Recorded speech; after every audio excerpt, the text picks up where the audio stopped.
New apartment, Goodyear, Arizona. First video from here. But all right, so the first action item on our list of things to do is the movement itself, right? Like I mentioned earlier in my video today, movement is the stimulus. Exercise is the thing that drives the adaptation. So we can't expect changes to occur if we just eliminate a couple calories, take this food out, add this food in, whatever. That will have some marginal effect over time, but for a very robust and acute, like as in within a short period of time, training effect, what we want to do is input some stress to the organism, and we do that with the exercise. Step one, pun intended, is 9,000 steps a day. Easy, actionable. Why 9,000? Because on average, I'd say most adult working people that leave the house for a job, you're probably walking anywhere between 4,000 and 5,000 steps a day anyways, counting going to work, running errands, these kinds of things. So really you're just adding a third to 50% more total volume, and that's throughout the entire day. I read a statistic somewhere, and of course it's going to depend on like limb length and stride and things like that, but you know, it's anywhere between like 2250 and 2500 steps per mile, again depending on the individual. So you figure 9,000 steps is 4-ish miles of walking. Sounds like a lot, but again, this is cumulative over the entire day. Couple easy ways to do that. If you go to the store or go to work, just park in a farther spot. So you got to walk another 200-300 steps there and back.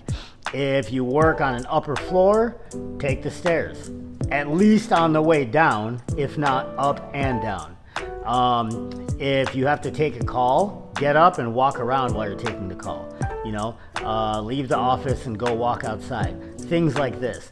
This is how you can add a ton of steps in throughout the day and just get a lot of extra movement in without actually having to commit to a specific block of time for exercise. Okay, does that make sense? That's gonna be your first introduction to your no matter what clause, meaning that you know, get an app, you use a smartwatch, however you want to do it, but in some way, shape, or form, you track your steps and you say, before I go to bed today, that tracker has to say 9,000 or more steps. I have a system that I introduce people to that basically makes it so that you don't really need to count calories or worry about macros.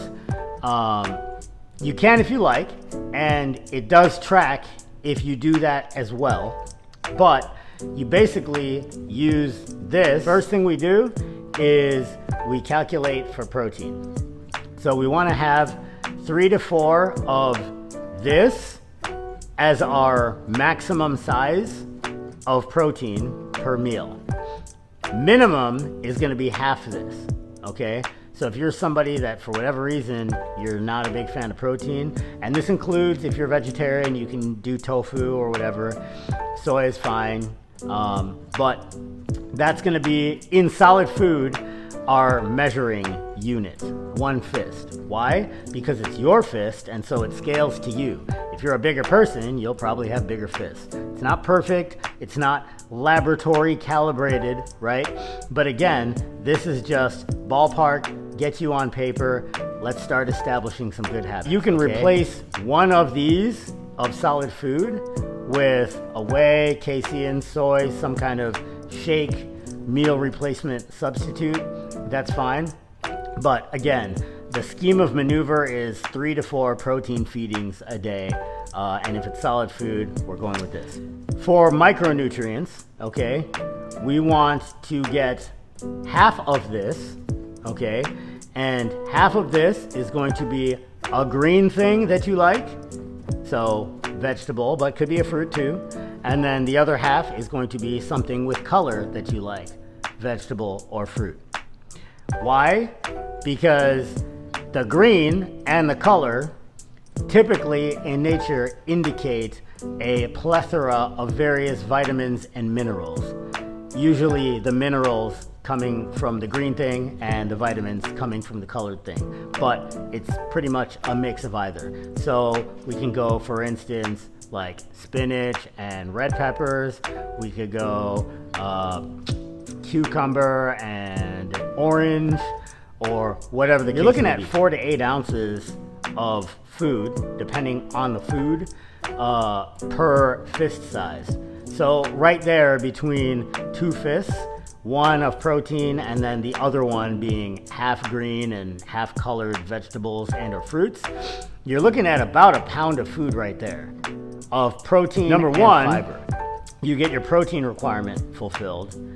Number two, you have a plethora of micronutrients. Number three, you have a lot of food volume, but not a lot of caloric volume. The majority of it's going to be coming from your protein source, presumably if it's a meat source especially, and then some marginal amount from your fruits and vegetables. And even the fruits having, sugar, fructose in them, because you're eating the actual fruit and not just drinking the juice, there's a ton of fiber in there. So between the protein and the fiber, the glycemic load of this entire meal, that's gonna fill an entire plate. I mean, a pound of food, 16 ounces of food, that's a whole plate worth of food, right? Remember, we're talking like 2 fists worth here, okay? And we haven't even mentioned any kind of starches yet. Then as for the starches, same deal, right? We add the starches in or subtract them as needed. If our goals are, more athletic, performance-based, like we're a strength athlete, we're a speed athlete, endurance athlete, something like this, we're not so much concerned about body composition as we are performance, then we start with this of our, grainy, starchy carb, rice, bread, whatever, pasta, whatever it is that you prefer, okay? If we are trying to lose weight, if we're trying to have a reduction in adiposity, then we'll start at half of this, okay? Only because most of you that are trying to trigger a reduction in adiposity, you are used to eating way more carbohydrates than you actually need for your activity level. So we don't want to just cut them all out and have you go cold turkey and immediately input a ton of diet fatigue. We want to slowly kind of back off the carbs and up the activity level until we kind of reach like a nice little homeostasis of we have enough energy from our nutrition minus a small deficit to sustain our activity level so that we're preserving lean mass and using slowly by slowly the excess adiposity. So that's our movement guidelines, our nutrition guidelines, and then next is prioritize sleep. Now, prioritize sleep doesn't necessarily mean 8 hours or 10 hours or sleep as much as possible, right? As an individual, however much sleep is, and I hesitate to use this word, but optimal, or let's call it what it is, a better choice for you, okay? More than 8 hours for me, and I actually am kind of sleepy the first couple hours of the day.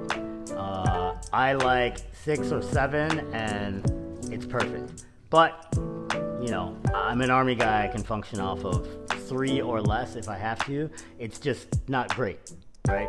So like I said, 6 to 7 is kind of my sweet spot. So in order to make sure I get that 6 to 7 hours, so like, let's say I got to get up at 2:30 or 3 in the morning to train, right?